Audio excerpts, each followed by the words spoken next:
Republican Senator Marco Rubio vowing to put America first as Secretary of State for President-elect Donald Trump. Placing our core national interest above all else is not isolationism.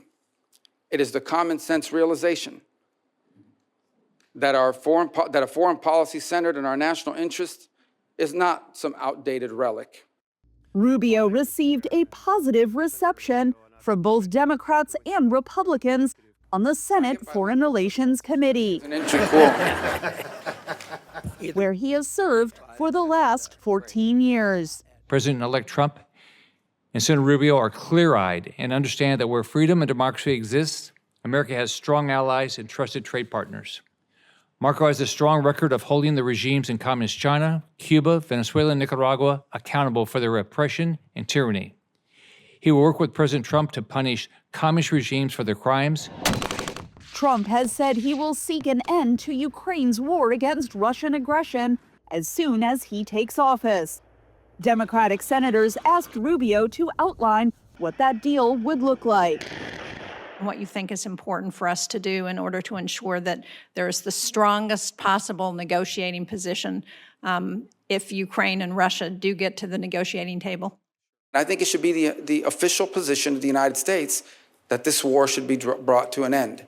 And the question becomes, what role can we play? And I think the first is by making that abundantly clear.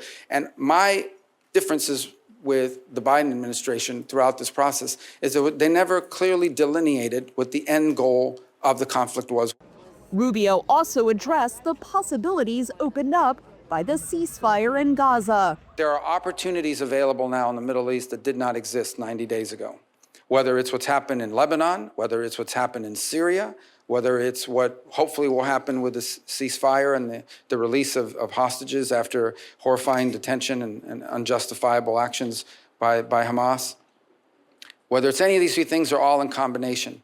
There are now factors at play in the Middle East that I think we can build upon and may open the door to extraordinary and historic opportunities.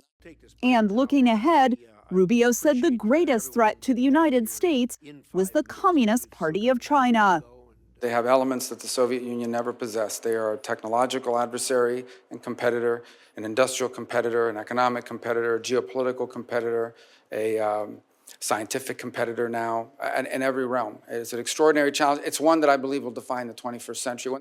The son of Cuban immigrants, Rubio would be the first Latino Secretary of State if he is confirmed as expected. That vote could come in the U.S. Senate as early as next week. Katherine Gypson, VOA News, Washington.